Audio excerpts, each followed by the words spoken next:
अगर किसी रिएक्शन में डेल्टा एन जी जीरो है तो no effect of pressure,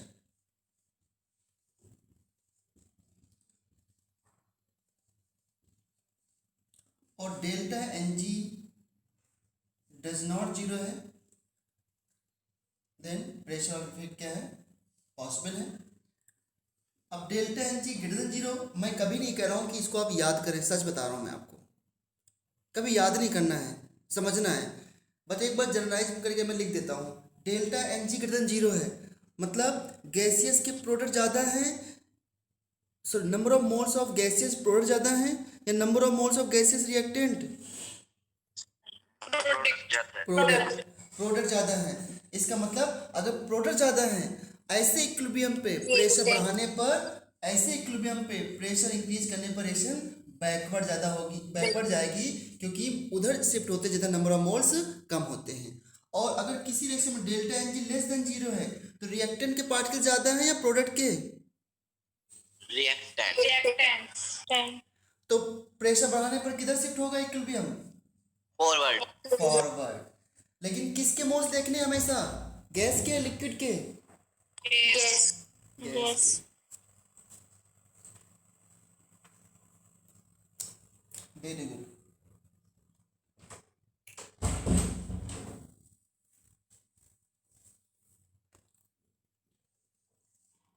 number 2 आते हैं,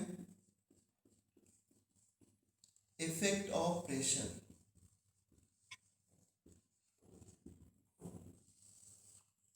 sorry, effect of volume. Sir pressure decrease करने पे क्या होगा? अच्छा बिल्कुल बेटा, हमने तो प्रेशर इंक्रीज करके देखा है, डिक्रीज करके अपने आप देख लो। जो रिएक्शन प्रेशर इंक्रीज करने पर फॉरवर्ड है वो डिक्रीज करने पर बैकवर्ड हो जाएगी। आपने रूल क्या बताया बताओ। अच्छा, प्रेशर बढ़ाने पर डायरेक्शन उधर होती है जिधर नंबर ऑफ मोल्स कम होते हैं, तो प्रेशर घटने पर डायरेक्शन उधर होगी जिधर नंबर ऑफ मोल ज़्यादा हो जाएंगे। तो एक ही इफेक्ट है ना। हाँ, इफेक्ट ऑफ वॉल्यूम बच्चों में कुछ नहीं पढ़ाऊंगा, पूछो क्यों, क्योंकि pressure inversely proportional to volume. अगर किसी रिएक्शन में प्रेशर इंक्रीज का इफेक्ट देख रहे हो तो क्या अल्टीमेटली उसमें वॉल्यूम डिक्रीज का इफेक्ट नहीं देख रहे हो आप लोग? Yes sir. तो प्रेशर इंक्रीज तो volume, pressure increase means volume decrease because P inversely proportional to volume. तो अब ध्यान से बस एक लाइन बोलूंगा, बस खत्म, इसके बाद आपको सोचना है। मेरा ये मानना है कि हर टॉपिक को जितना आप पढ़ोगे एक बार समझने के बाद वो टॉपिक उतना स्ट्रांग होता है। हमारा तो स्टडी में ही मानना है, इसलिए हम लोगों को टीचर तो थोड़ा पढ़ाने के बाद छोड़ देते थे कि आप पढ़ो। जिस बच्चे के अंदर अच्छी पढ़ने की लगन है वो अच्छे से जो कर लेता है। एक ही चीज़ को मैं बार बार कराता रहूँ फिर आपको रट जाए फिर आप उसका आंसर कर दो, ये टैलेंट बिल्कुल नहीं होता है। तो इसलिए मैं एक पॉइंट इसको बता देता हूँ, इसके बाद आप इसको सोच लेना अच्छे से जब आप रिवाइज करो अपने आप। प्रेशर इंक्रीज करने पर कोई रिएक्शन अगर फॉरवर्ड जा रही है तो इसका मतलब है कि वॉल्यूम डिक्रीज पर वो फॉरवर्ड है। Understood? Yes sir. Pressure increase का मतलब वॉल्यूम डिक्रीज का इफेक्ट नहीं, प्रेशर इंक्रीज और वॉल्यूम डिक्रीज का इफेक्ट सेम होगा नहीं सेम होगा? Yes sir. भाई कुछ और बच्चे बोले, मुझे यही नहीं लगे कि बस 2-4 बच्चे को समझ में आ रहा है। मतलब जब किसी इक्विलिब्रियम पे प्रेशर हम इंक्रीज कर रहे हैं तो वॉल्यूम डिक्रीज कर रहे हैं ना, तो जो प्रेशर इंक्रीज का इफेक्ट है वही वॉल्यूम डिक्रीज का इफेक्ट है। Yes sir. Okay very good. तो वॉल्यूम का इफेक्ट हो गया, जिसको प्रेशर का इफेक्ट पता है वो उसको वॉल्यूम का इफेक्ट पता है, बस डायरेक्टली। हाँ, अगर डेल्टा एन जी जीरो है तो ना प्रेशर कोई इफेक्ट होता है तो ना कोई वॉल्यूम का इफेक्ट होगा। ठीक है, अब थर्ड में आते हैं हम लोग, इफेक्ट ऑफ कंसंट्रेशन।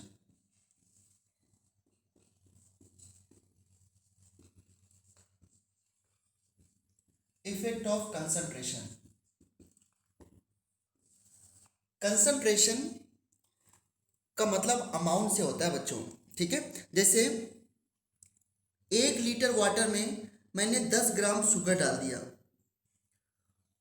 एक बीकर में, और दूसरे बीकर में 1 लीटर वाटर में मैंने 20 ग्राम शुगर डाल दिया। ओके, अब मैं आपसे पूछूं कि 20 ग्राम जिसमें शुगर मैंने डाला है वहां पर पार्टिकल ज़्यादा है या फिर 10 ग्राम वाले में पार्टिकल ज़्यादा है? क्या आंसर दोगे आप? 20 ग्राम 20 ग्राम। 20. वॉल्यूम दोनों में 1 लीटर है ना बच्चों, वॉल्यूम दोनों में एक ही Yes. लीटर है, बट एक में पार्टिकल ज़्यादा है एक में पार्टिकल कम है। तो अगर मैं दोनों की मोलैरिटी निकालूं तो मोलैरिटी क्या होती है बच्चों, बताना। मोल्स अपॉन वॉल्यूम में लीटर होती ही नहीं होती, बताओ पहले। Yes, sir. Yes, sir. तो वॉल्यूम 1 लीटर है, वॉल्यूम 1 लीटर है, तो जिसमें पार्टिकल ज़्यादा होंगे क्या उसकी मोलैरिटी ज़्यादा नहीं होगी? Yes. Yes, sir. Yes, sir. Okay, तो उसकी कंसंट्रेशन भी ज़्यादा होगी। तो कंसंट्रेशन डायरेक्टली सल्यूट के मोल्स के तो ही मेजर करता है, वॉल्यूम एक कांस्टेंट वॉल्यूम पर। तो कंसंट इफेक्ट ऑफ कंसंट्रेशन मतलब इफेक्ट ऑफ मोल्स हो गया। और सुनो, ठीक है ना? Okay,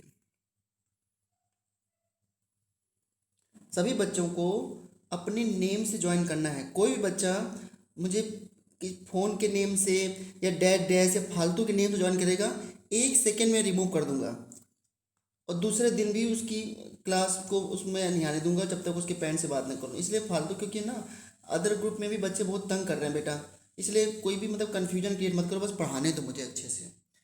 effect of concentration, Sir, sir means molarity is directly proportional to concentration. Molarity concentration ही है बेटा। कंसंट्रेशन का जब भी नाम याद आएगा तो समझो मोलैरिटी का नाम याद आएगा। जैसे जब भी शहीदों की बात होगी तो बिक्रम बिक्रम क्या नाम था उनका, विक्रम पात्रा की बात होगी, वैसे ही समझो कंसंट्रेशन मतलब मोलैरिटी। समझे? 100 बात की एक बात। इफेक्ट ऑफ कंसंट्रेशन, अब ये बड़ा सिंपल इफेक्ट है, इसको भी खत्म करते हैं 1 मिनट के अंदर। कोई रिएक्शन है A2B प्लस C, जब भी अगर मैं ऐसे एरो लगा दूं ना, मैं ध्यान नहीं रहता मुझे, लेकिन हम इक्विलिब्रियम पे पढ़ रहे हैं, मतलब मुझे यही एरो लगाना चाहिए। ऐसे अगर धोखे से लगा दूं तो इक्विलिब्रियम मान के चलना, और ये सभी गैस में है,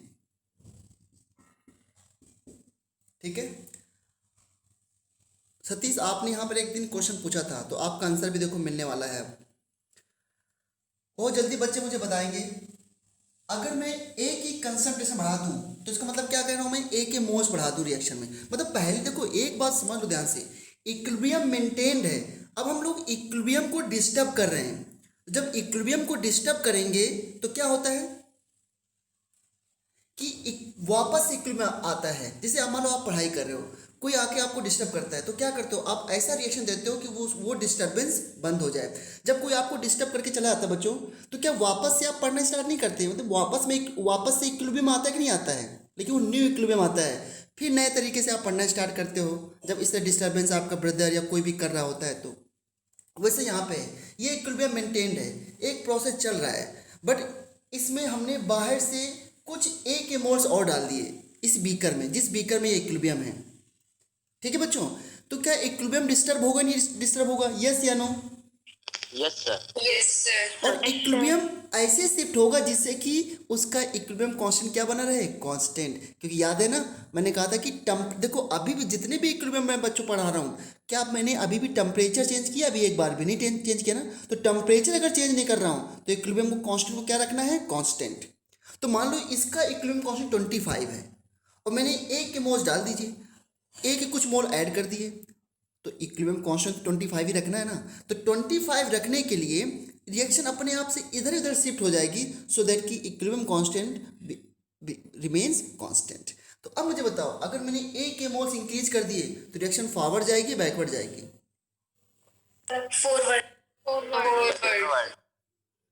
सभी बच्चे एग्री कर रहे हैं इस बात से, यस या no? Yes, sir. Yes, sir. Yes, sir. Okay, Yes, sir. लेकिन अगर कोई आपसे रीजन पूछने लगे कि नहीं थोड़ा सा रीजन बताओ इसका, तो क्या ये बोल सकते हो क्या कि ए के कंसंट्रेशन इंक्रीज करना, कंसंट्रेशन इंक्रीज करना मतलब ए के मोल्स इंक्रीज करना, ए के मोल्स इंक्रीज करने से उनके बीच में कोलिजन बढ़ेगा और कोलिजन बढ़ने से ज़्यादा से ज़्यादा रिएक्टेंट प्रोडक्ट में कन्वर्ट होंगे। Agreed? Yes, sir. Yes, sir. Okay, तो कंसंट्रेशन ए बढ़ने से रिएक्शन गई forward. Okay, now tell me, अगर मैं कंसंट्रेशन ऑफ बी को बढ़ा दूं इक्विलिब्रियम पे तो कहाँ जाएगी equilibrium? Backward. Backward. Backward. Very good. अगर बी बढ़ाओगे तो बी ज़्यादा सी से रिएक्ट करेगा और वो ए बनाने लग जाएगा, तभी तो इक्विलिब्रियम कांस्टेंट कांस्टेंट आएगा बच्चों। तो बी बढ़ाओगे तो बैकवर्ड डायरेक्शन। अगर सी इंक्रीज करोगे बच्चों तो किधर जाएगी? Backward. Backward. बैकवर्ड। Backward. ये तीनों बातें बिल्कुल क्लियर हैं? यस या no? Yes, sir. Yes, sir. Yes, sir. अब बच्चों बताना मुझे एक बात, ये इक्विलिब्रियम है, फिर से नया क्वेश्चन बना रहा हूँ। ये इक्विलिब्रियम है, मैंने इस इक्विलिब्रियम से कुछ मोल्स बी के बाहर निकाल दिए, तो अब द क्वेश्चन मेरा क्या है? Some moles of B is removed. Equilibrium से कुछ मोल बी के रिमूव कर दिए गए। अगर इक्विलिब्रियम से कुछ मोल बी के रिमूव कर दिए गए बच्चों, तो क्या इक्विलिब्रियम डिस्टर्ब हुआ कि नहीं हुआ? यस या no? Yes, sir. Yes, sir. तो बताओ डिस्टर्बेंस कैसे फिनिश होगा, डायरेक्शन कैसे जाएगी, फॉरवर्ड या backward? Backward. Backward. Backward. Forward. यार आप क्या कर रहे हो? बी को कम किया है आपने, प्रोडक्ट कम किया है। तो जब प्रोडक्ट कम किया तो देखो बात तो वही हो गई, जो कम होगा उसी को तो बैलेंस करना है बच्चों। जब आप खुद दिमाग लगा देख लो, जो चीज़ कम हो रही है उसी को तो बैलेंस करना है। जो चीज़ कम हो रही है उसको ज़्यादा करना है कि कम करना है और कम करना है? ज़्यादा। ज़्यादा करना ना। तो अगर बी को आपने कम किया है, बी को रिमूव कर दिया, तो ए क्या करेगा? ए और कोलाइड करेगा, जिससे कि जो घटा हुआ बी क्या हो जाए, वो बैलेंस हो जाए। और इसको और अच्छे से बोल सकते हो कि इक्विलिब्रियम कांस्टेंट, फिर से कांस्टेंट तभी आएगा। अब बताओ जरा, इक्विलिब्रियम कांस्टेंट आप कैसे लिखते हो? Concentration of B, concentration of C और कंसंट्रेशन ऑफ ए। बताओ बच्चों, अगर बी कम हो गया तो इक्विलिब्रियम कांस्टेंट कांस्टेंट कब आएगा? अगर बी कम कर दिया और इक्विलिब्रियम कांस्टेंट, फिर कांस्टेंट कैसे बना रहेगा? जब बी थोड़ा सा और इंक्रीज होना चाहिए, डिक्रीज होना चाहिए? Increase. इंक्रीज। और बी का इंक्रीज, बी किधर है? Product side. तो अगर बी का इंक्रीज होना है तो इसका मतलब डायरेक्शन किधर जाएगी? फॉरवर्ड। तो क्या मैं इसमें लिख सकता हूँ कि अगर सम मोल्स ऑफ बी रिमूव होते हैं तो इक्विलिब्रियम किधर जाएगा? फॉरवर्ड। लिख सकता हूँ मैं ऐसा? Yes, sir. अब मैं इस टॉपिक को समराइज कर रहा हूँ, ये इफेक्ट खत्म हो गया। बस लास्ट में आप यस मुझे बोल देना, मैं बात कंप्लीट होने के बाद फिर मैं बढ़ता हूँ आगे, क्योंकि अब इसमें एनसीईआरटी में 6-7 क्वेश्चन दे रखे हैं, आप कर लोगे एक बार, ठीक है? देखो मैं ये कहूँगा कि इक्विलिब्रियम पे अगर रिएक्टेंट को कम करोगे तो रिएक्शन बैकवर्ड जाएगी, और अगर इक्विलिब्रियम पे प्रोडक्ट को कम करोगे तो रिएक्शन फॉरवर्ड जाएगी। एग्रीड और not? Yes, sir. Yes, sir. Yes, sir. समझ आ गया सबको? चलो एक पॉइंट और, अगर इक्विलिब्रियम पे रिएक्टेंट इंक्रीज करोगे तो फॉरवर्ड जाएगी रिएक्शन, और प्रोडक्ट इंक्रीज करोगे तो बैकवर्ड जाएगी। यस सर या no sir? Yes, sir. Yes, Yes, sir. sir. बस Yes, sir. इससे ज़्यादा मैं इसमें कुछ नहीं बताऊंगा। रिएक्टेंट इंक्रीज करोगे तो कोलिजन ज़्यादा बढ़ेंगे, प्रोडक्ट ज़्यादा बनेगा। प्रोडक्ट इंक्रीज करोगे तो प्रोडक्ट के बीच में कोलिजन ज़्यादा होंगे, रिएक्टेंट ज़्यादा बनेगा। That's it. ये हो गया इफेक्ट ऑफ कंसंट्रेशन। अब आते हैं हम लोग, अच्छा कोई कुछ पूछ रहा है, बोलो।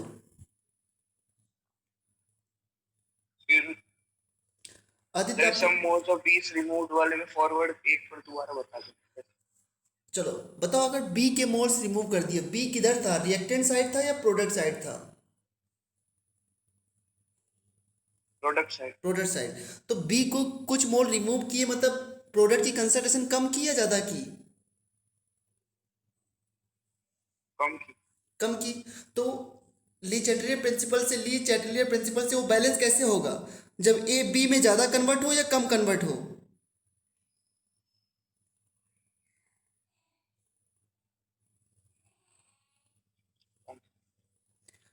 आपने प्रोडक्ट कम किया बेटा, अगर प्रोडक्ट कम कर दिया तो रिएक्टेंट और प्रोडक्ट की तरफ डिसोसिएट नहीं होगा, सो दैट कि इक्विलिब्रियम कांस्टेंट कांस्टेंट हो जाए। आदित्य? Yes sir. हाँ, आपने कैसे लिखा था? देखो इक्विलिब्रियम आपने लिखा concentration of B, concentration of C, concentration of A. अगर आपने कुछ मोल्स बी के रिमूव कर दिए, तो अगर कुछ मोल्स बी के रिमूव कर दिए तो इक्विलिब्रियम कांस्टेंट कम नहीं हो जाएगा? और इक्विलिब्रियम कांस्टेंट कम हो के तो होना नहीं है, क्यों? क्योंकि वो तो कांस्टेंट है। तो बताओ, बी की कुछ मोल कम कर दिए तो ए को डिक्रीज नहीं होना चाहिए, सो दैट कि बी कुछ और बन जाए? Yes sir. हाँ, तो ए से बी जाना मतलब फॉरवर्ड डायरेक्शन। Okay sir. हाँ, तो आप इसको ये देख लो कि जो जिसकी क्वांटिटी कम हो रही होगी, रिएक्शन उधर उधर ही शिफ्ट होगी। तो ये तो थे बहुत छोटे छोटे इफेक्ट। अब आते हैं और ज़्यादा समझने वाले इफेक्ट। तो चौथे में पढ़ते हैं, बहुत इंपॉर्टेंट है, इस पर क्वेश्चन जरूर बनेंगे, effect of catalyst.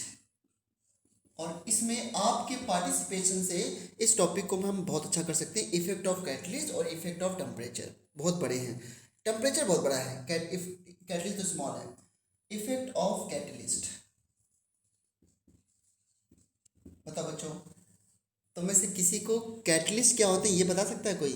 What do you mean by catalyst?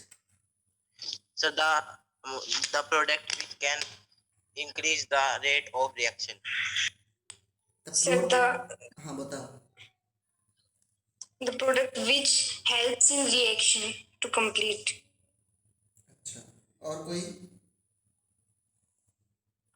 Which has but is not counted in product. Okay, So जो rate of reaction को बढ़ा देते हैं। ये अभी किसने बोला लास्ट में रेट ऑफ रिएक्शन को बढ़ा देते हैं? सतीश। सतीश पहले तो आप कुछ और बता रहे थे। चलो और सर कोई? यही बता रहा था। अच्छा ठीक है, और कोई? अरे सभी लोग बोलो कैटलिस्ट। तो आपको, आप लोग 10th में इतने अच्छे नंबर लेके आए हो, तो 10th में आपको फाउंडेशन जैसा पढ़ाया गया होगा, तो कुछ तो कैटलिस्ट वैटलिस्ट तो डिफाइन कर दिए जाते हैं 10th में। और बताओ, उसके 4-5 बच्चों ने बताया अभी तक। Sir, catalyst is a substance, sir, which increases the rate of reaction without getting consumed in the reaction. हाँ, तो अभी तक की सबसे मतलब सही तरीके जिसने कि अंग्रेजी में बोल के समझाया वो आदित्य जी हैं। और समझाओ, और शाबाश। अंकिता, चिराग, अरे कुछ तो बोलो। इशिता है कि नहीं? हाँ इशिता बेटा, बोलो बोलो, क्या बोल रहे हो? बोलो बोलो बोलो बोलो, क्या बोल रहे थे अंकिता?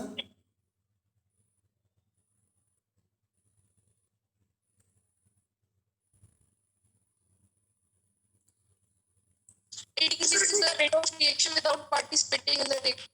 हाँ देखो, प्रतिभा ने बता दिया। और इशिता बेटा आप? The substance causing increase in the rate of reaction. Okay, और कोई अपने विचार प्रकट करना चाहेगा कैटलिस्ट पे? समझ लो कि एक असेंबली चल रही है, क्या बोलते हैं उसको? हाँ असेंबली, ठीक है। सो संसद चल रही है, बोल सकते हो, पार्लियामेंट। तो इसमें अधिकतर बच्चों ने अपने थॉट्स जो हैं वो बताए हैं कैटलिस्ट के बारे में। कोई और कुछ कहना चाहे कैटलिस्ट के बारे में तो कह सकता है, उसको अभी आज़ादी है। 15 से 20 सेकेंड में कोई बोलना Sir, चाहे। it is the substance that makes a chemical reaction happen faster. अच्छा, ऐसा लग रहा है कि इंग्लिश में कंपटीशन हो रहा हो, बात लगभग लगभग सब लोग वही कह रहे हैं, बट ठीक है, अच्छी बात ये है। जरूरी है कि वो रिएक्शन को फास्ट ही करेगा, उसका काम फास्ट करने का ही होता है क्या? ये देखो, अब ये जो थॉट्स आए थे उसमें किसी ने क्वेश्चन मार्क कर दिया, इसका जवाब कौन देगा? सपना की बात का जवाब कौन देगा कि क्या कैटलिस्ट केवल रिएक्शन के रेट को इंक्रीज करते हैं? इंक्रीज और डिक्रीज दोनों कर सकते हैं। ये लो, दोनों करते हैं। तो फिर सबकी डेफिनेशन चेंज हो गई ना फिर तो। या तो सभी गलत हो गए या फिर सभी सही हैं। बस 1-2 बच्चों के व्यूज मुझे और लेना है, अदरवाइज फिर मैं पढ़ाता हूँ।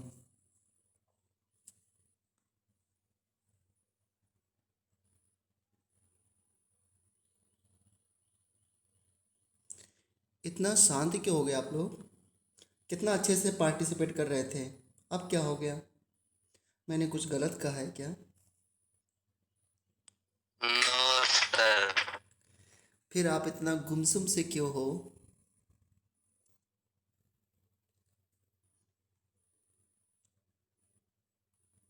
चलो, गुमसुम का मतलब ये है कि अब मेरा नंबर आ गया है ना? अब मुझे कुछ बोलना पड़ेगा।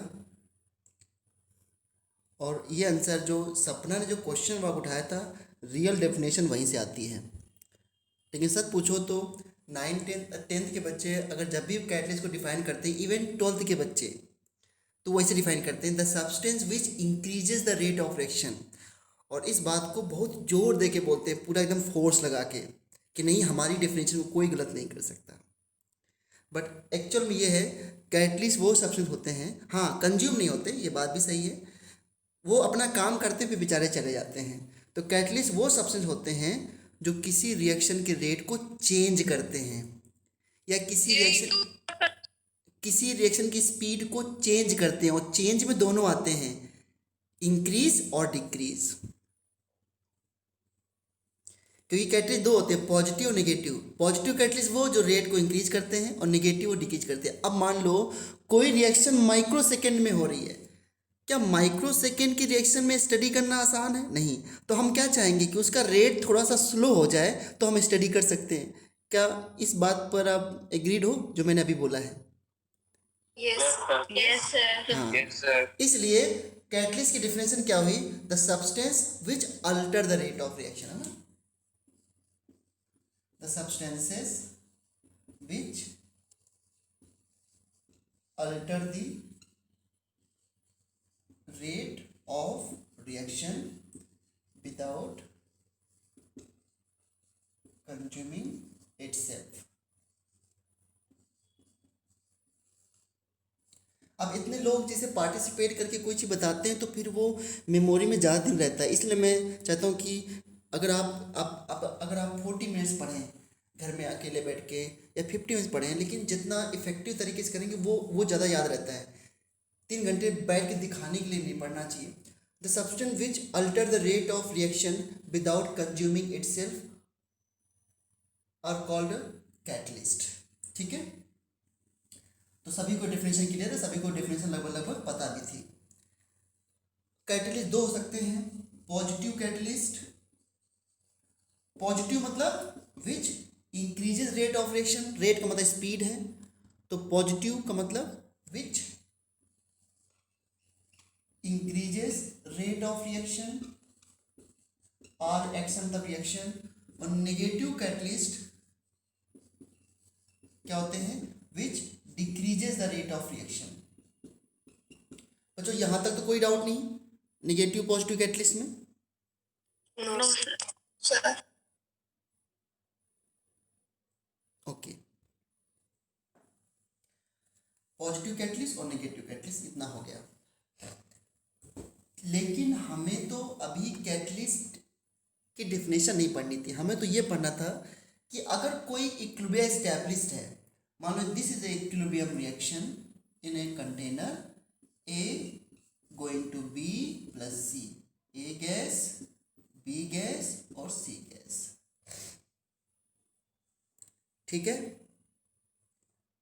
ये इक्विलिब्रियम है और इस इक्विलिब्रियम ने आपने कैटलिस्ट को डाल दिया।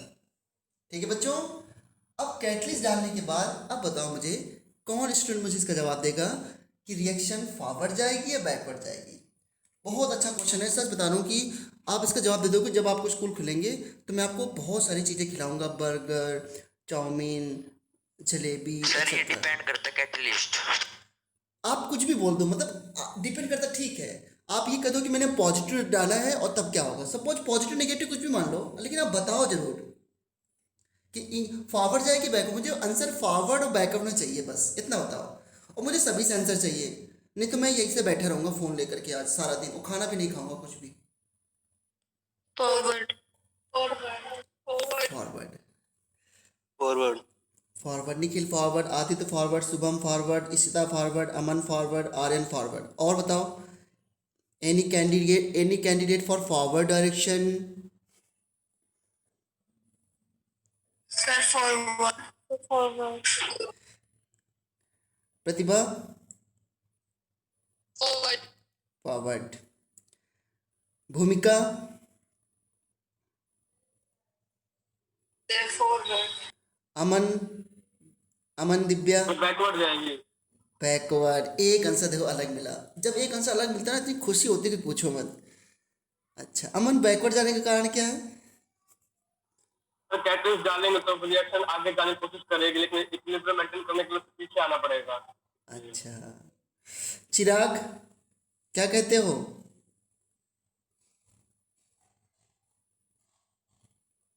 सर सेम रहेगी। मतलब सेम मतलब सर फॉरवर्ड। मतलब फॉरवर्ड। अच्छा, सेम का मतलब फॉरवर्ड।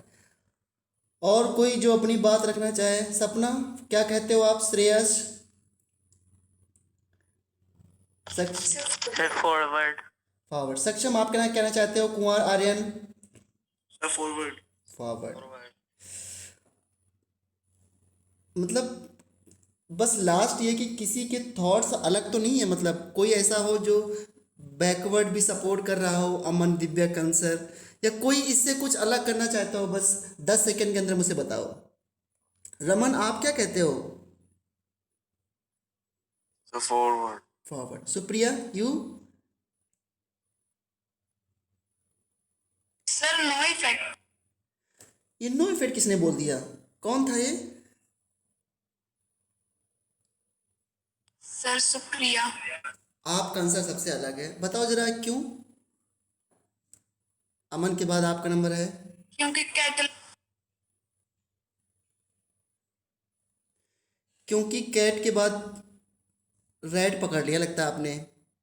फिर से बोलो एक बार। सुप्रिया?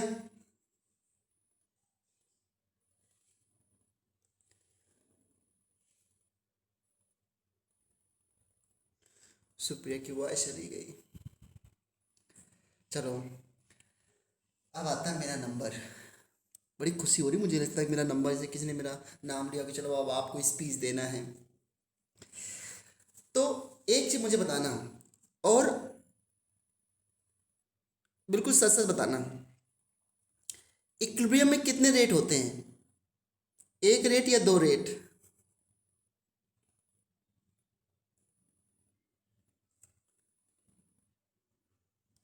दो। कौन कौन से? कौन कौन से? इंक्रीज का और डिक्रीज का। अरे ऐसे बोलो ना प्लीज, फॉरवर्ड रेट और backward rate. Forward and backward. अब मुझे एक चीज बताना और सब बताना कि इक्विलिब्रियम कब आता है? जब forward equal to backward. Yes, जब फॉरवर्ड, मतलब ये तो चैप्टर में स्टार्ट बताया था ना कि इक्विलिब्रियम तब अटेन होता है when forward rate equal to backward rate. क्यों बच्चों बोलो yes sir? Yes sir. Yes sir. अब मुझे बताओ, जब इसमें कैटलिस्ट डालोगे तो क्या कैटलिस्ट को पता है कि मुझे फॉरवर्ड रेट को इफेक्ट करना है और बैकवर्ड को नहीं करना है? क्या कैटलिस्ट को पता है?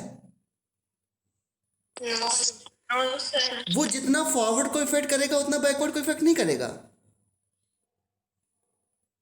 Yes sir. तो नेट इफेक्ट कितना होगा फिर? जीरो। तो डायरेक्शन किधर गई फिर? किधर भी नहीं। जब कैटलिस्ट जब जाएगा तो वो इक्विलिब्रियम है भाई। इक्विलिब्रियम में दो रेट है। कैटलिस्ट एक रिएक्शन के दोनों रेट को बराबर इफेक्ट करता है। ऐसा नहीं कि कैटलिस्ट को हमने कैटलिस्ट में नाम लिख के छोड़ा है, उसमें जो है वायरस छोड़ दिया कि नहीं तुमको फॉरवर्ड रेट पे बस काम करना है। कैटलिस्ट है कैटलिस्ट। तो ये फॉरवर्ड और बैकवर्ड दोनों रेट को इक्वली इफेक्ट करेगा, तो नेट इफेक्ट क्या होगा? जीरो। तो रिएक्शन ना तो फॉरवर्ड जाएगी और ना ही बैकवर्ड जाएगी। अब बताओ क्या कहते हो आप लोग? बस इतना बता दो, मुझे बड़ी खुशी होगी। आपका आंसर सही था या गलत था? गलत। गलत। मींस कैटलिस्ट डिक्रीज नहीं करेगा, नहीं इंक्रीज करेगा स्पीड को हाँ रिएक्शन की। हाँ, अगर मैं अपनी अंग्रेजी को समझ पाया हूं तो मेरा मतलब यही था। फिर हम डालेंगे क्यों तो? प्रतिभा आपने कुछ बोला? फिर हमने वो डाला क्यों था कैटलिस्ट? हाँ बिल्कुल सच में मेरे मन में यही चल रहा था और आपने मेरे मन की बात सुन ली। Very good. फिर कैटलिस्ट हमने डाला क्यों? मतलब फालतू में कैटलिस्ट को क्यों वेस्ट कर रहे हैं जब उसका कोई वो मतलब रेट को ना इंक्रीज कर रहा है ना डिक्रीज कर रहा है। अच्छा ये मैंने नहीं कहा कि रेट को इंक्रीज डिक्रीज कर रहा है, सॉरी, मैंने ये कहा है कि कैटलिस्ट दोनों रेट को बराबर इंक्रीज करता है। अगर मैंने कुछ और बोल दिया हो तो मैं उसमें चेंज करता हूँ। मैं ये कह रहा हूँ कि कैटलिस्ट दोनों रेट को बराबर इंक्रीज या बराबर डिक्रीज करेगा, तो नेट इफेक्ट कितना होगा? जीरो। मैंने ये कहा ना बोलते अभी अभी तुरंत कि कैटलिस्ट ऐसा नहीं कि फॉरवर्ड रेट को ज़्यादा इफेक्ट करेगा बैकवर्ड को कम इफेक्ट करेगा, नहीं, जो भी इसको करना होगा वो फॉरवर्ड बैकवर्ड को दोनों इक्वली इफेक्ट करेगा, तो नेट इफेक्ट जीरो होगा, ये मैंने कहा है। तो जब नेट इफेक्ट जीरो होगा तो ना रिएक्शन बैकवर्ड जाएगी और ना फॉरवर्ड जाएगी, ये मैंने अभी तक बोला है, नो नेट इफेक्ट। बट फिर कैटलिस्ट ऐड क्यों किया? अच्छा बताओ, मान लो कैटलिस्ट ने, रिएक्शन का रेट फास्टर करने के लिए। हाँ देखो सुनना, मेरी एक पॉइंट में ध्यान सुनना, फिर आप बताना, आप लोग सभी एग्रीड हो कि नहीं एग्रीड हो। मान लो हमने पॉजिटिव कैटलिस्ट डाला है, पॉजिटिव कैटलिस्ट। अगर पॉजिटिव कैटलिस्ट है तो जितना फॉरवर्ड रेट को बढ़ाएगा उतना बैकवर्ड रेट को बढ़ाता है, क्योंकि कैटलिस्ट तो रेट को इंक्रीज या डिक्रीज करता है ना कि इक्विलिब्रियम तो बाद में इफेक्ट होगा, पहले रेट इफेक्ट होगा ना। तो कैटलिस्ट अगर हमने पॉजिटिव कैटलिस्ट डाला है तो जितना फॉरवर्ड रेट इंक्रीज करेगा उतना बैकवर्ड रेट इंक्रीज करेगा। यस या नो? यस अगर दोनों रेट इंक्रीज हो रहे हैं तो इक्विलिब्रियम फास्टर अटेन होगा या स्लोअर अटेन होगा? इसका जवाब दो। फास्टर। अब प्रतिभा क्या क्वेश्चन का आंसर मिल गया।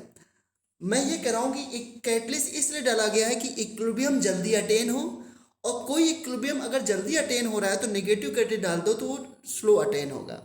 क्योंकि अगर दोनों रेट बढ़ रहे हैं तो इक्विलिब्रियम जल्दी आ जाएगा रिएक्शन में, और दोनों रेट घट रहे हैं तो इक्विलिब्रियम स्लो आएगा। तो अब मेरी पूरी लैंग्वेज सुनो और इसके बाद फिर आप ये बोल देना कि समझ में आ गया है, और नहीं आया तो बोल देना नहीं आया। देखो, addition of catalyst equally effect both rate, so it does not changes the direction of equilibrium, it only changes the time at which equilibrium established।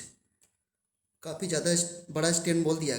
कोई है जो इस स्टेटमेंट को बता सके जो मैंने अभी बोला है?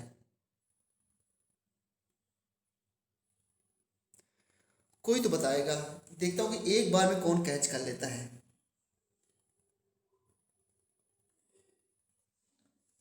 The catalyst affect both the rates equally, but it does not changes the direction of equilibrium. फिर क्या करता है ये? Only changes the time, Rate of action. हाँ, time at which equilibrium established. तो मैं लिखता हूँ इस बात को, ठीक है ना। Catalyst equally effect both rate. बच्चों इक्वली की स्पेलिंग सही है?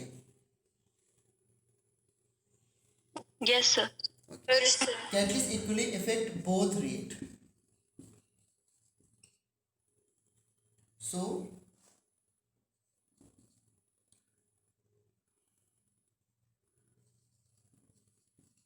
direction of equilibrium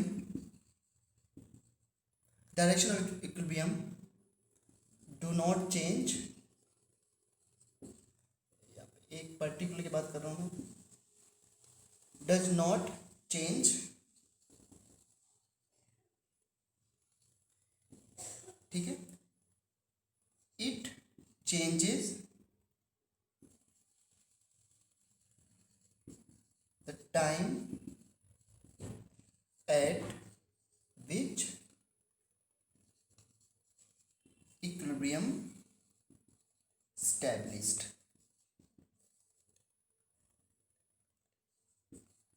जैसे मान लो पहले इक्विलिब्रियम विदाउट कैटलिस्ट 5 मिनट में आ रहा था, 5 मिनट्स में, तो कैटलिस्ट डालने के बाद इक्विलिब्रियम 2 मिनट में स्टैब्लिश हो गया, क्योंकि उसने दोनों रेट को बढ़ा दिया, तो दोनों रेट जल्दी हो गए तो इक्विलिब्रियम जल्दी आ गया बस। अब मान लो पहले इक्विलिब्रियम 2 सेकेंड्स में स्टैब्लिश हो रहा था, हमने नेगेटिव कैटलिस्ट डाल दिया तो उसने दोनों रेट को घटा दिया, तो कैटलिस्ट अब 1 मिनट में स्टैब्लिश हो रहा है, 1 मिनट में स्टैब्लिश हो रहा है। बट तो कैटलिस्ट ओनली क्या करता है बच्चों? Changes the time at which equilibrium established, ठीक है, no net effect, equally effect both direction. समझ में आ गया? यस या नो? Yes Yes, sir. अब इतना बच्चों आपकी एनसीईआरटी में दे रखा है, बट थोड़ा बहुत इसमें और भी हम एक चीज सीख सकते हैं। क्या आप में से किसी ने एक्टिवेशन एनर्जी पढ़ी है? क्या एक्टिवेशन एनर्जी नहीं पढ़ा? तो जो किसी रिएक्शन को स्टार्ट करने के लिए होती है। अरे वाह, वेरी गुड बेटा, वेरी गुड। यस, किसी रिएक्शन को स्टार्ट करने के लिए जो एनर्जी चाहिए होती है that is activation energy. Very good. देखो, एक मैं ग्राफ बनाता हूँ एनर्जी, पोटेंशियल एनर्जी और प्रोग्रेस ऑफ रिएक्शन में। ध्यान देना बच्चों, प्रोग्रेस ऑफ रिएक्शन।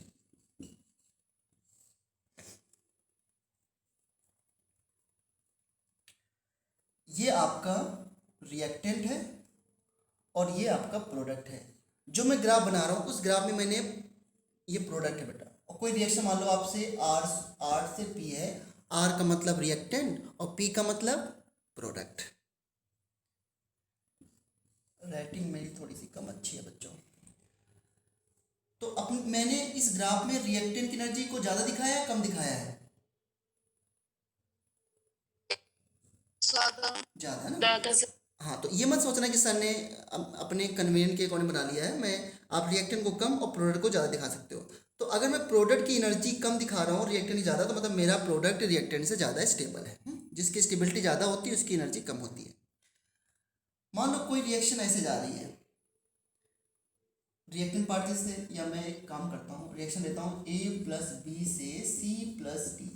ये हमारे हैं A प्लस बी और ये प्रोडक्ट बनेगा C plus D. A plus B ने कोलाइड किया। जब A और B कोलाइड करते हैं बच्चों, तो कोलिजन के बाद एनर्जी रिएक्टेंट की एकदम से बढ़ती है कि घटती है? कम अरे जब दो चीज़ें कोलाइड करने के बाद बढ़ेगी ना। अब ये चीज़ें थोड़ा सोचने की हैं, ये चीज़ें सोचने की हैं। ये बातें सब 12th में लिखी हुई हैं। 12th में एक चैप्टर है केमिकल काइनेटिक्स, उसमें ये ग्राफ है। लेकिन थोड़ा बहुत कैटलिस्ट के इफेक्ट समझने के लिए 11th में थोड़ा बहुत समझने की ज़रूरत है। तो जब A और B कोलाइड करेंगे तो उनकी एनर्जी एकदम से बढ़ेगी। एकदम से बढ़ेगी तो वो एक हाई पीक में पहुंच जाएंगे एनर्जी में। उसके बाद वो प्रोडक्ट में कन्वर्ट हो जाएंगे। तो किसी भी रिएक्शन का रिएक्शन कोऑर्डिनेट ये होता है, मतलब किसी रिएक्शन का होने का डायग्राम ये होता है। इस पॉइंट पे जो एनर्जी चाहिए होती है, मतलब A प्लस बी कोलाइड करने के बाद जो भी एनर्जी गेन करेंगे, इस पॉइंट तक पहुंचेंगे। इस पॉइंट पे जो एनर्जी होती है किसी रिएक्शन की, उसे बोलते हैं threshold energy.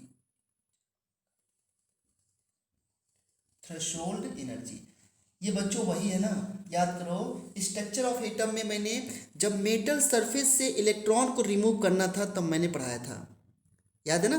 The minimum energy required to remove electron from the metal surface is called threshold energy या वर्क फंक्शन। याद है ना, वर्क फंक्शन बताया था एक। Yes, sir. हाँ, बहुत सारे बच्चों को याद नहीं होगा, ठीक है। तो थ्रेशोल्ड एनर्जी क्या होती है? अगर मैं पूछूं, ये 12th में मैं बार बार कह रहा हूँ, 12th में है, 12th में है, 12th में है। लेकिन इतना तो आप बता सकते हो कि किसी केमिकल रिएक्शंस को होने के लिए जो मिनिमम एनर्जी रिक्वायर्ड है that is called threshold energy. और रिएक्टेंट मॉलिक्यूल कोलाइड करने के बाद या टेम्परेचर देने के बाद यहाँ तक एनर्जी पहुँचती है।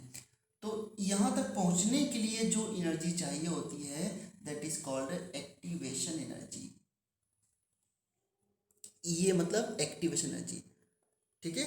तो minimum energy required for reactant molecule to reach the level of threshold energy is called activation energy।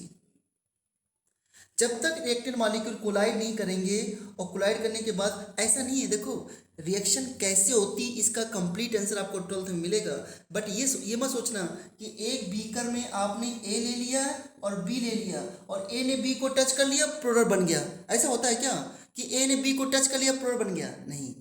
जब A और B कोलाइड करने के बाद मैक्सिमम एनर्जी लेवल पे होते हैं, यानी कि थ्रेशोल्ड एनर्जी लेवल पे होते हैं, इतनी एनर्जी कम से कम चाहिए होती है, तो उसे तब जाकर रिएक्शन होती है। और जैसे कोलाइड करने के बाद इस लेवल तक पहुंचते, अगर मतलब नहीं पहुंच पा रहे हैं तो फिर हम बाहर से एनर्जी देंगे। याद करो, कोई रिएक्शन एंडोथर्मिक नहीं होती है जिसमें कि एनर्जी आपको प्रोवाइड करनी पड़ती है। तो हाँ, तो एनर्जी, इतनी एनर्जी उन्होंने कोलाइड करने के बाद गेन की, तो जो गेन करते हैं एनर्जी थ्रेशोल्ड एनर्जी तक पहुंचने के लिए, उसे बोलते हैं एक्टिवेशन एनर्जी। अब मुझे बताओ, इस रिएक्शन को होने के लिए A प्लस बी कोलाइड करके पहले ऐसे यहाँ तक पहुंचे, फिर बाद में प्रोडक्ट बन गया। ये जो डिफरेंस दिखाई दे रहा है आपको, डिफरेंस, इस डिफरेंस का नाम होता है डेल्टा H। और आप समझ सकते हो डेल्टा H तो इतने दिन से पढ़ रहे थे, enthalpy of product minus enthalpy of reactant. तो रिएक्टेंट और प्रोडक्ट में जो डिफरेंस होता है एनर्जी का, दैट इज एंथैल्पी ना, enthalpy of product minus enthalpy of reactant constant pressure पे। अब ये रिएक्शन चल रही थी एक, अभी आप जो भी समझे अच्छी बात है, नहीं समझे तो और अब आगे देख लो बस। आपने इस रिएक्शन में कैटलिस्ट डाल दिया, अभी ये विदाउट कैटलिस्ट है, रिएक्शन विदाउट कैटलिस्ट है बच्चों, ओके। अगर इसमें कैटलिस्ट डाल दिया आपने, तो जब कैटलिस्ट डाल दिया तो अगर रिएक्शन इस तरह हो जाए, ये कैटलिस्ट डालने के बाद होगी रिएक्शन, ये क्या है, प्रेजेंस ऑफ कैटलिस्ट। अब मुझे बताओ, कैटलिस्ट के प्रेजेंस में अगर ऐसा ग्राफ आ गया तो रेट इंक्रीज हुआ है डिक्रीज हुआ है? इंक्रीज। ये देखो जिस बच्चे ने बताया इंक्रीज, बिल्कुल सही है। किसी बच्चे ने सोचा कि नीचे ग्राफ बना दिया है तो रेट डिक्रीज हो गया, इंक्रीज हुआ है रेट। अरे रिएक्शन का पाथ स्लो नहीं हो गया अब तो? यस। हाँ, तो इसे क्या बोलोगे आप लोग, पॉजिटिव कैटलिस्ट या negative catalyst? Positive. Positive catalyst. अगर मान लो ये हमने कैटलिस्ट 1 डाल दिया, फिर मैंने एक दूसरा कैटलिस्ट डाला, उसने क्या किया, इसके रिएक्शन के पाथ को ऐसे कर दिया, बताओ रिएक्शन का रेट इंक्रीज हुआ है डिक्रीज हुआ है? Decrease. डिक्रीज। तो ये क्या होगा आपका, नेगेटिव कैटलिस्ट। तो बस एक लाइन मुझे बोलनी थी, वो लाइन क्या है कि जब रिएक्शन का रेट इंक्रीज होता है तो उसके लिए रिक्वायर्ड एक्टिवेशन एनर्जी कम हो जाती है, सही है गलत? Yes, sir. और जब रेट इंक्रीज होता है तो उसके लिए रिक्वायर्ड एक्टिवेशन एनर्जी क्या हो जाती है, इंक्रीज हो जाती है।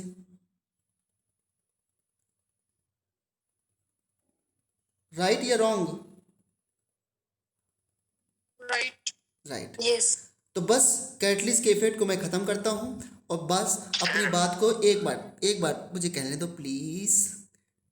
बस ये स्टेटमेंट कहना है, कैटलिस्ट इंक्रीजेस और decreases the rate of reaction. Equilibrium को तो इफेक्ट करते ही नहीं है, ये रेट की बात है, और रेट की बात हमको 12th में करनी है, लेकिन फिर भी एक पॉइंट में बताना चाह रहा था बस, क्योंकि कभी ऑब्जेक्टिव क्वेश्चंस करो कहीं मिल गया तो आपको क्वेश्चन ने पढ़ाया नहीं। कैटलिस्ट इंक्रीजेस और decreases the rate of reaction by changing the activation energy, that's it. पहले विदाउट कैटलिस्ट में आपको यहाँ से लेकर यहाँ तक एक्टिवेशन चाहिए थी, एक कैटलिस्ट आया उसने इतनी एक्टिवेशन एनर्जी कर दी, यानी कि कम एक्टिवेशन एनर्जी चाहिए तो जल्दी रिएक्शन हो गई। इसके लिए यहाँ तक जाने के लिए ज़्यादा एक्टिवेशन एनर्जी चाहिए तो ज़्यादा देर तक वो एनर्जी को एब्जॉर्ब करेंगे, उसके बाद प्रोडक्ट बनाएंगे। अब हेमंत अपने आप बात कह लो,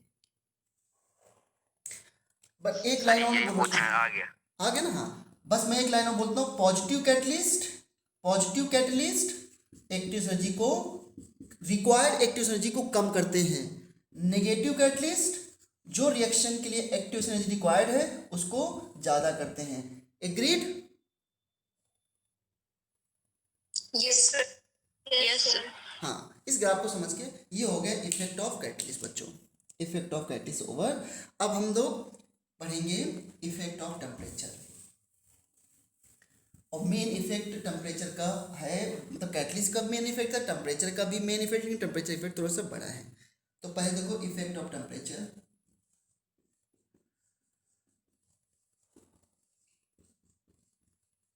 अब टेम्परेचर के इफेक्ट में इक्विलिब्रियम कांस्टेंट भी चेंज हो जाता है,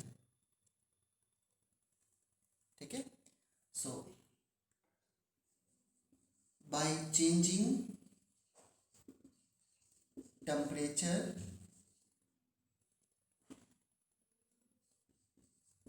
इक्विलिब्रियम कांस्टेंट ऑल्सो चेंजेस, ठीक है। अभी तक जितने भी इफेक्ट पढ़े हैं उसमें इक्विलिब्रियम कांस्टेंट चेंज नहीं होता था, लेकिन टेम्परेचर चेंज करने से इक्विलिब्रियम कांस्टेंट भी चेंज होता है, ठीक है बच्चों। अब टेम्परेचर के को समझने के लिए रिएक्शन 2 टाइप की होती है, डेल्टा H निगेटिव जिसमें हीट रिलीज हो रही हो, और डेल्टा H पॉजिटिव जिसमें हीट क्या हो रही हो, एब्जॉर्ब। अगर किसी रिएक्शन में हीट रिलीज हो रही है तो उस रिएक्शन में टेम्परेचर इंक्रीज करने से बैकवर्ड जा रही है, रिएक्शन बैकवर्ड जाती है। क्योंकि ऑलरेडी हीट रिलीज हो रही है तो टेम्परेचर बढ़ाने की कोई जरूरत नहीं है, अगर बढ़ाओगे तो रिएक्शन बैकवर्ड जाएगी। और एंडोथर्मिक रिएक्शन, ये एंडोथर्मिक रिएक्शन है, सभी को पता है एंडोथर्मिक रिएक्शन है। तो एंडोथर्मिक में हीट एब्जॉर्ब हो रही है, दैट मीन्स ऐसी रिएक्शन में टेम्परेचर इंक्रीज करने से रिएक्शन फॉरवर्ड जाती है। तो एंडोथर्मिक में टेम्परेचर इंक्रीज करने से फॉरवर्ड और एक्सोथर्मिक में टेम्परेचर इंक्रीज करने से बैकवर्ड। अब मुझे पता है कि अभी मैंने इसको और डिटेल से नहीं बताया तो अब कन्फ्यूजन भी हो रहा होगा आप लोगों को, लेकिन ये मैंने इसलिए बता दिया अभी क्योंकि इतना ही बस एनसीईआरटी में दे रखा है टेम्परेचर इफेक्ट में, और जो मैं बताऊंगा टेम्परेचर इफेक्ट उसमें आपको कम से कम 40 मिनट्स लग जाएंगे समझने में। लेकिन फाइनल कंक्लूजन यही है, फाइनल कंक्लूजन ये है कि अगर रिएक्शन में हीट रिलीज हो रही है तो टेम्परेचर इंक्रीज करने से बैकवर्ड यानी डिक्रीज करने से फॉरवर्ड, मतलब इंक्रीज से बैकवर्ड तो डिक्रीज से फॉरवर्ड जाएगी। और जिसमें हीट एब्जॉर्ब हो रही है, हीट अगर एब्जॉर्ब हो रही है तो टेम्परेचर बढ़ाने से वो फॉरवर्ड जाएगी। अब इसी को समझने के लिए हम लोग कल स्टडी करेंगे इसको।